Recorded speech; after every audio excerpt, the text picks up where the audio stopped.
Hey Midwood Road, can you help me with a 5x7 double-sided postcard design? We will be putting these in door hanger bags and distributing to 18,000 homes in our zip code. Why yes. Yes, I can help with that. I offer design services on Fiverr, one, because everyone kind of has to pull double duty in an economy like this when it comes to the workplace, but also because of Fiverr, I get to work with new churches and get to help them design materials that support their mission and communicate their message, which means that pastors can spend less time trying to figure out modern design principles. And my daughters get to eat while I still try to build a business where I'm helping churches grow gospel-centered and effective creative ministries. It's a win-win for everybody. How does Fiverr work? Well, I'm glad you asked. You need something designed for you? Fiverr's got you covered. Freelancers offer gigs based around specific deliverables and can make offers with a deadline to get it done. The more clients a freelancer makes happy, the more Fiverr shows their gigs to people looking around. It's that simple. By the way, this isn't sponsored by Fiverr, but that would be pretty cool, so Fiverr, hit me up. So here's what it's like designing for clients. Every project begins with a brief. That's the description that tells me what they're looking for. It tells me the format that they need it in, it tells me when they need it by and what they want to go into it. I then take the brief and make a first design and send it to the client so that they can give me feedback. For a lot of people starting out, this is the scary part, but I learned from a guy named Terry Thompson that feedback is the breakfast of champions. And thankfully, I've had a lot of time to learn how to deal with my insecurities. It still hurts sometimes when people don't like what you make. After I get feedback from a client, I go and I make adjustments to the design, whether that's completely starting over or if it's just adjusting what we already have made. The goal is that by the deadline, I have something to deliver to the client that they really like, that communicates their message, and that they're excited to get behind. So let me tell you how I went with this church, because I learned something really cool here. The client was a pastor asking for a postcard they could put in gift bags for door-to-door evangelism. I love that idea. The pastor did a great job writing everything he wanted it to say, which makes my job a lot easier. I asked for reference images of designs he liked and looked through their website to get a vibe for their visual culture and brand, and I wrote down his desired look. Quote, "I don't want it to look religious, churchy, etc." End quote. Good, me neither. So I opened up Photoshop and got to work. My first version fit the brief and fit their brand. Here's what it looked like. I'm going to be really honest here. I didn't like it. And they were really honest. They didn't like it. Now, this is one of those moments you can be really insecure about this, or you can do something about it. The pastor said, "This is one of the reasons I reached out to you, because our current designs are outdated and we don't have someone in-house. I hate the ripped paper and crumbled paper look, and I'm not a fan of the tan color. We struggle with our colors to keep it not looking too Halloween." Now, let me tell you, that's good feedback. You give me a problem to solve, and I want to solve it for you. You help me to understand what you like and what you also don't like, and that gives me what I need to get it across the line. Now, the problem that I had with the first design was that it was really on brand, but that isn't what the client was looking for. The client was looking for something that was different. That's why they were reaching out in the first place. They reached out to me because they saw the work that I'd done and they liked it. And this did not look like my work. It looked like their website. That makes a huge difference. Thankfully, the pastor recognized it. And the great thing about this process is that negative feedback isn't about you. It's about their work. We're working together to figure out how to make something that communicates the mission and the message.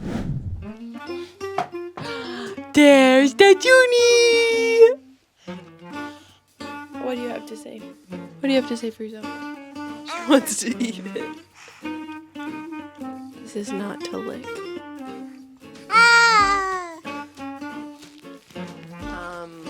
I think we should be in your video because we're wearing on-brand colors today.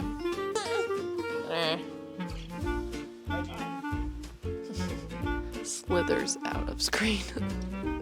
The pastor said, "Feel free to bring the design into 2025. That's what I want." Let's do it.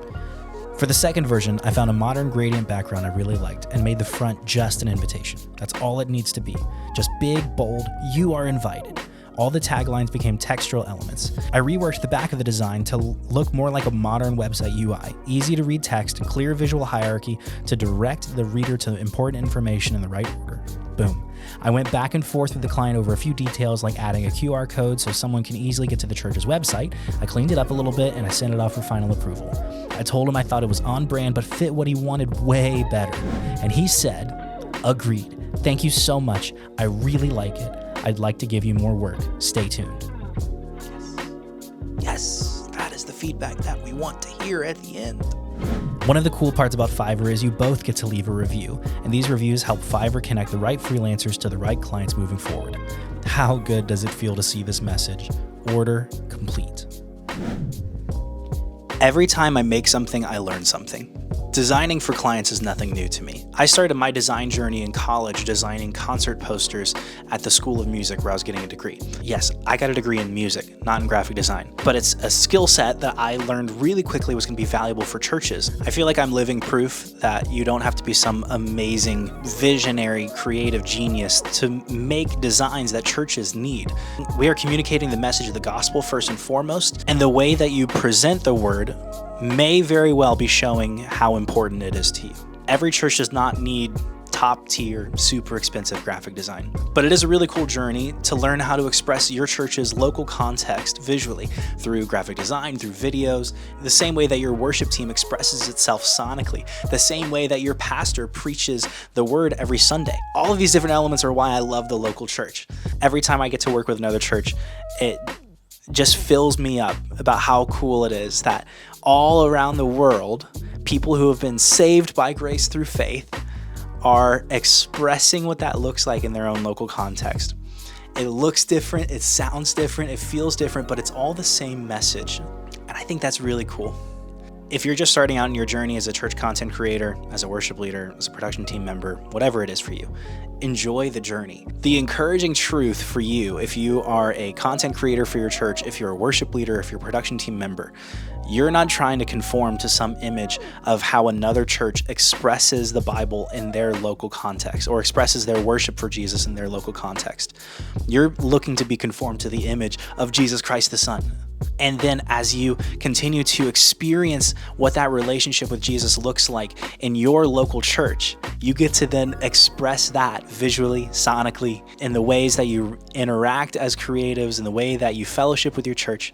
And that is something that I think is one of the most beautiful parts about being a creative in the church. Thanks so much to Pat Sealer, the pastor of Calvary Casa Grande in Arizona. That was the church that I was doing this work for. It was a really fun project to do, and it was really fun to capture it and to be able to share it. So thank you so much, Pat. Looking forward to keep working with you in the future. I really hope that this video was encouraging to you if this is what you're trying to do, or maybe if this was just pulling the curtain back a little bit on what it looks like to make things for the church. I hope that you found that interesting. Either way, it would encourage me so much if you subscribe. If you like the video, you can also comment. Let me know what you want to see. Is there anything that you thought was really cool in this video? Is there something that you want to see in another video? I love getting to show my process and talk about the actual practice of creating for the church. I think that's super fun. And for me, it always comes back to the heart of I really want to help churches develop gospel-centered and effective creatives and creative ministries at their church. I want to help you express your local church's visual culture better, more effectively, whatever that looks like for you, so that our churches look like the vibrant, wonderful body of Christ that I think Jesus is excited to see it be. Keep making things, even if you're making mistakes. All of it is part of the journey, and all of it is worth it as we're looking to serve our churches and ultimately to glorify Jesus through the things that we make and the things that we do and the people that we are. I can't wait to see you in the next video.